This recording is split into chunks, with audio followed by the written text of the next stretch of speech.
Olá, meu nome é Rafaela de Fátima Ferreira Batista, eu sou farmacêutica, tenho mestrado em farmacologia pela Unesp de Botucatu e doutorado em farmacologia também pela Unesp de Botucatu.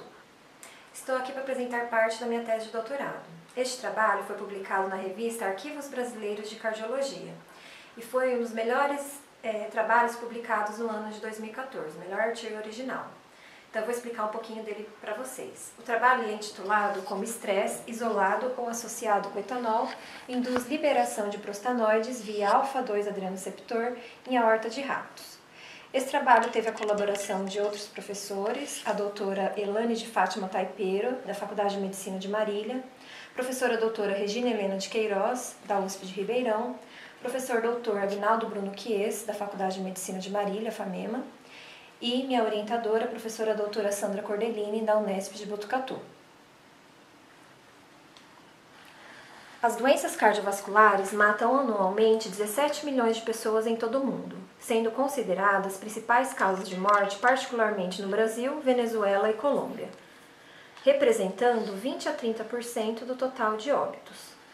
Segundo a Organização Mundial da Saúde, acredita-se que em 2030 haverá 23,6 milhões de pessoas morrendo anualmente por doenças cardiovasculares.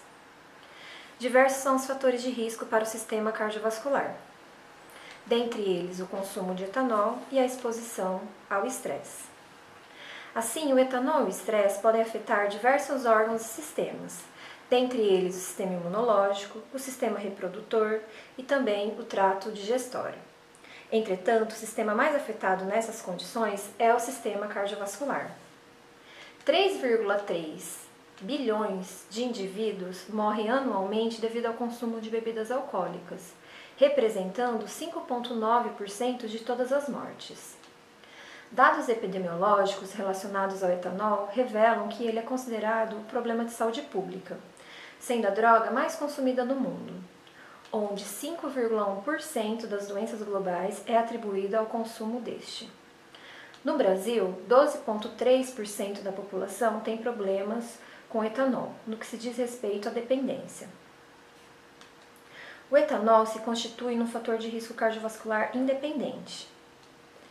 Em seres humanos, o consumo crônico de etanol, independentemente de estar associado a outros fatores de risco, como fumo e obesidade, pode promover tanto elevação da pressão arterial, bem como diminuição da pressão arterial. Ainda pode ser observado outros efeitos como acidente vascular cerebral, cardiomiopatia e arritmias. Em animais, o consumo crônico de etanol determina diminuição da pressão arterial, bem como elevação da pressão arterial.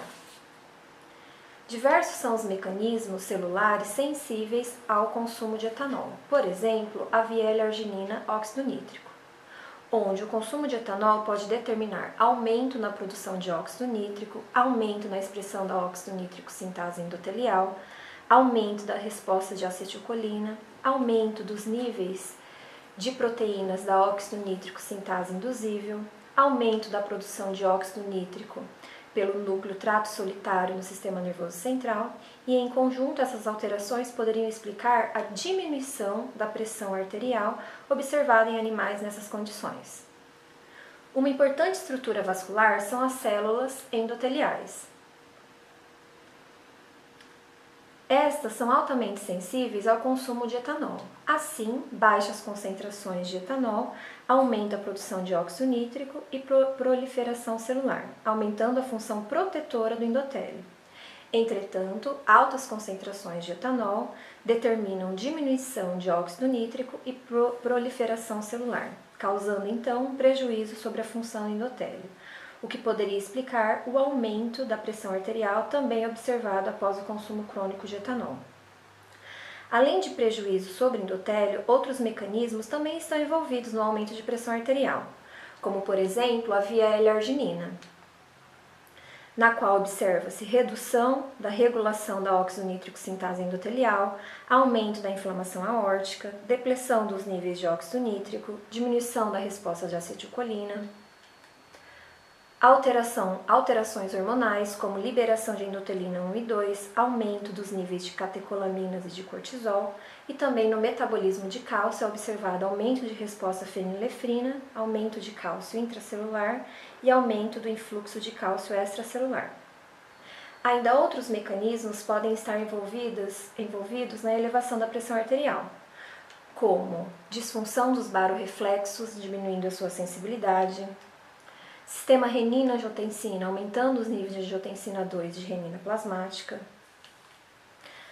alteração na via ciclooxigenase, aumentando a produção de prostanoides tromboxanos A2, e também espécies reativas de oxigênio, aumentando a atividade das NADPHs e disfunção endotelial. Em conjunto, todas essas alterações poderiam explicar a elevação da pressão arterial. As alterações da pressão arterial vistas, ora aumentando, ora diminuindo a pressão, podem ser explicadas pela dose, período de consumo e pela frequência de consumo do etanol. Semelhantemente ao etanol, o estresse também se constitui num fator de risco cardiovascular independente.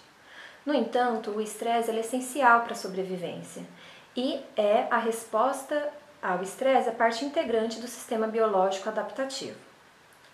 Em seres humanos, a exposição crônica ao estresse pode promover aumento da pressão arterial, aumento da frequência cardíaca e da força de contração, diminuição da pressão arterial, também alguns autores revelam que isso pode acontecer, e infarto agudo do miocárdio. Já em animais, a exposição ao estresse determina diminuição da pressão arterial, aumento da pressão arterial e aumento da frequência cardíaca. Diversos são os mecanismos celulares também sensíveis ao estresse, como, por exemplo, a via L-arginina óxido nítrico, aumentando a produção de NO, diminuindo a reatividade à noradrenalina, promovendo uma hiperreatividade a óxido nítrico sintase endotelial, alterações hormonais diminuindo a secreção de cortisol e também de catecolaminas. Em conjunto, essas alterações poderiam explicar a diminuição da pressão arterial observada nesta condição. Ainda, outros mecanismos são sensíveis ao estresse, por exemplo, as espécies reativas de oxigênio, aumentando a sua produção. Também o sistema renina-angiotensina-aldosterona, aumentando a renina plasmática e a atividade da enzima conversora de angiotensina. E também alterações hormonais, aumentando o nível de hormônio adrenocorticotrófico. Essas alterações poderiam explicar a elevação da pressão arterial observada nesta condição. As alterações de pressão arterial observadas no estresse podem promover diferentes respostas, como nós observamos, ora aumento da pressão arterial, ora diminuição da pressão arterial. E isso irá depender da duração, do tipo e da frequência do estresse. Muitos estudos abordam os efeitos da exposição a estresse isoladamente. No entanto, essa condição acontece geralmente no contexto de vários fatores de riscos associados, incluindo o consumo de etanol, que é capaz de modificar o impacto do estresse sobre o organismo. Assim, deve-se ter em consideração que a associação de fatores de riscos independentes, como o estresse e o álcool, pode alterar de modo significativo a evolução de processos fisiopatológicos. Dessa maneira, o objetivo do presente estudo foi avaliar em ratos adultos o risco cardiovascular do consumo de etanol e da exposição ao estresse isoladamente e em associação. As alterações cardiovasculares foram avaliadas através da investigação de alterações de reatividade da aorta a agonistas simpatomiméticos, das vias de sinalização endotelial do óxido nítrico, da ciclooxigenase e dos receptores alfa-2, e também determinar as concentrações plasmáticas de nitrito e nitrato e a concentração de etanol no sangue. Para a metodologia foram utilizados ratos machos, whisters, adultos, e estes animais foram divididos em 4 grupos, a saber, o grupo controle, que recebeu água e ração à vontade, o grupo estresse, que foi imobilizado em tubos metálicos com restrição completa, preservando apenas os movimentos respiratórios. O grupo etanol a 20%, que recebeu solução de etanol nessa concentração na água de beber. E o grupo estresse e etanol, submetido tanto à exposição ao estresse quanto ao consumo de etanol em associação. Em relação ao consumo de etanol, foi seguido o seguinte protocolo. Na primeira semana foi adicionado 5% de etanol na água de beber desses animais. Na segunda semana, 10% e na terceira semana, 20%. Após a adaptação desses animais, o protocolo foi seguido aí 6 semanas de etanol a 20% na água de beber. Foi o tempo aí utilizado, né? Esse protocolo ele é seguido de acordo com trabalhos do Carlos Renato Tirapelli, da USP de Ribeirão. Também, para o grupo estresse, foi utilizado aí o estresse de contenção, na qual o animal ele era contido nesses tubos metálicos 1 hora por dia durante 6 semanas. Os animais foram mortos em guilhotina após essas 6 semanas, né, de exposição, e para o estudo de reatividade vascular foi utilizado a aorta torácica, onde após ter todo o seu tecido conectivo retirado, foi dividido em 4 anéis. 2 desses anéis permaneceram com seu endotélio intacto e 2 desses anéis permaneceram com seu endotélio removido. Os anéis de aorta foram adicionados em banho para órgãos isolados e também mantido numa solução Krebs, numa temperatura ideal de 37 graus Celsius, airado 95% de oxigênio e 5% de gás carbono. Para estudos de reatividade vascular, curvas concentração-efeito foram realizadas utilizando-se anéis de aorta com e sem endotélio, que foram estabilizados por 1 hora, fazendo a troca de Krebs a cada 15 minutos. Curvas concentração-efeito a fenilefrina foram realizadas na presença ou ausência de bloqueadores ou inibidores, 30 minutos antes da curva concentração-efeito. Inicialmente, para determinar a especificidade das alterações vasculares, utilizamos o agente vasoativo a fenilefrina. Curvas concentração-efeito a noradrenalina também foram realizadas na presença ou ausência de bloqueadores e ou inibidores.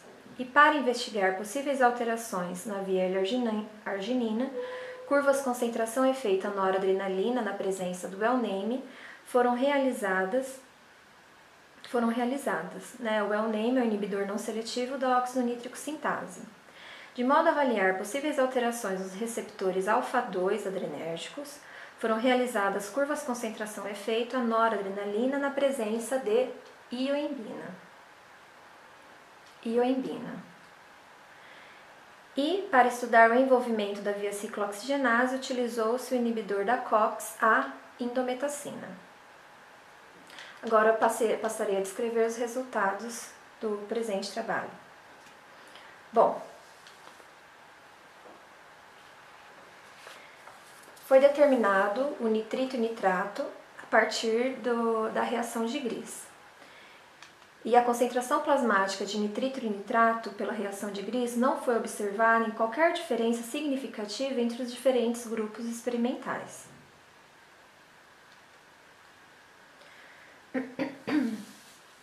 No estudo, investigou-se a reatividade vascular primeiramente a fenilefrina.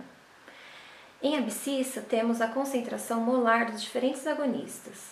Em ordenada, temos a tensão dada em gramas. Este parâmetro foi mantido para todos os protocolos de reatividade vascular. Nenhuma alteração de reatividade à fenilefrina em anéis com endotélio foi observada entre os diferentes grupos experimentais. Por sua vez, a remoção do endotélio determinou um aumento significativo de resposta máxima à fenilefrina em relação à preparação com endotélio, a qual atingiu valores semelhantes entre todos os grupos experimentais.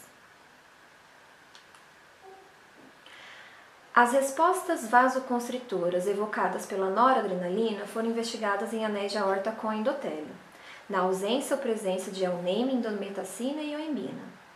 Na ausência de bloqueadores, houve uma hiperreatividade à noradrenalina para o grupo estresse e também para o grupo associação. A inibição da óxido nítrico pelo L-NAME determinou um aumento de resposta máxima para o grupo etanol e para o grupo controle. Entretanto, a presença deste inibidor não promoveu qualquer alteração de resposta máxima à noradrenalina para o grupo estresse e para o grupo associação. Esses dados sugerem que a via-arginina não participa da hiperreatividade à noradrenalina após exposição crônica ao estresse. A fim de se investigar possível participação de prostanoides envolvidos na hiperreatividade à noradrenalina, curvas de concentração à noradrenalina na presença de indometacina foram realizadas. A presença deste inibidor da indometacina aboliu o aumento de resposta máxima à noradrenalina, observado em aorta de ratos estressados. Então, aqui tinha a hiperreatividade e na presença da indometacina observou-se que a resposta máxima dos diferentes grupos experimentais são semelhantes. Esses dados sugerem que a hiperreatividade à noradrenalina induzida pelo estresse ocorre devido à liberação de prostanoides constritores. A presença de ioimbina, antagonista específico para receptores alfa-2, aboliu um aumento de resposta máxima à noradrenalina induzido pelo estresse, sugerindo que a liberação de prostanoides vasoconstritores liberados pelo endotélio se faz através da mediação de receptores alfa-2 adrenérgicos. Não foi observado qualquer alteração dos valores de EC50 para as diferentes curvas concentração e efeito, independentemente da presença ou ausência de bloqueador e/ou inibidor. A hiperreatividade à noradrenalina vista anteriormente é dependente da integridade da célula endotelial, visto que a remoção do endotélio aboliu o aumento de reatividade à noradrenalina para o grupo estresse e para o grupo associação. Estes resultados serão agora detalhados através de uma animação. Em amarelo, temos representando as células endoteliais. E em laranja, temos aí representando as células do músculo liso. E em azul, o agonista adrenérgico felinefrina, que é específico para receptores alfa-1. Tanto nas células endoteliais quanto no músculo liso são encontrados receptores adrenérgicos do subtipo alfa-1. Quando a fenilefrina atua sobre esses receptores, a resposta final é uma vasoconstrição que foi semelhante entre todos os grupos experimentais. Diferente da fenilefrina, a noradrenalina é um agonista adrenérgico que atua sobre receptores dos subtipos alfa-1 e alfa-2, que estão presentes tanto nas células endoteliais quanto no músculo liso vascular. A resposta final da interação entre noradrenalina e seus receptores alfa resultou em vasoconstrição que foi semelhante entre o grupo controle e etanol. Entretanto, foi observada uma hiperreatividade para o grupo estresse e associação em relação ao grupo controle. Na ausência de células endoteliais, a interação de noradrenalina com os receptores alfa determinou vasoconstrição de igual magnitude para os diferentes grupos experimentais, mostrando que a hiperreatividade observada para o grupo estresse e associação é dependente do endotélio e tem como característica uma disfunção endotelial. A fim de se investigar possíveis mecanismos envolvidos nessa hiperreatividade à noradrenalina para o grupo estresse e para o grupo associação, a noradrenalina foi investigada na presença de inibidores como, por exemplo, o L-NAME. O L-NAME é inibidor não seletivo da óxido nítrico sintase. A noradrenalina, ao interagir com os diferentes subtipos de receptores alfa, resultou em vasoconstrição que foi aumentada para o grupo controle e para o grupo etanol quando comparada com as mesmas preparações na ausência deste inibidor. No entanto, a reatividade não foi alterada nas preparações estresse e associação, quando comparada com as mesmas preparações na ausência do inibidor. Ainda, para uma melhor compreensão do comprometimento dessa sinalização, utilizamos a indometacina, que é um inibidor da ciclooxigenase, que reduz a produção de prostanoides. Nessa condição, a interação de noradrenalina com os diferentes subtipos de receptores alfa resultou em vasoconstrição que foi semelhante entre os diferentes grupos experimentais. Ainda, para investigar possíveis alterações nos receptores alfa-2, foi utilizado a ioimbina, que é um bloqueador específico de receptores alfa-2. Nessa condição, a noradrenalina atua preferencialmente sobre os receptores alfa-1 e a resposta dessa interação foi semelhante, a contração dos diferentes grupos experimentais foram semelhantes. Dessa maneira, a abolição da hiperreatividade à noradrenalina anteriormente observada na ausência deste bloqueador para o grupo estresse-associação sugere uma alteração na sinalização endotelial via receptor alfa-2. Dessa maneira, os resultados observados com o uso de ioimbina e de indometacina permitem concluir que a hiperreatividade à noradrenalina observada para o grupo estresse e associação envolve um aumento da produção de fatores de contração derivados do endotélio, especificamente os prostanoides, via sinalização endotelial de adrenoceptores alfa-2. Assim, a conclusão do presente estudo é que o estresse, independente de estar associado com o etanol, determinou uma hiperreatividade à noradrenalina, e essa hiperreatividade foi dependente da integridade do endotélio e também envolveu a liberação de prostanoides vasoconstritores através da sinalização endotelial via adrenoceptores alfa-2. Obrigada pela atenção, eu espero que vocês tenham gostado. Isso é o que eu tinha para mostrar para vocês.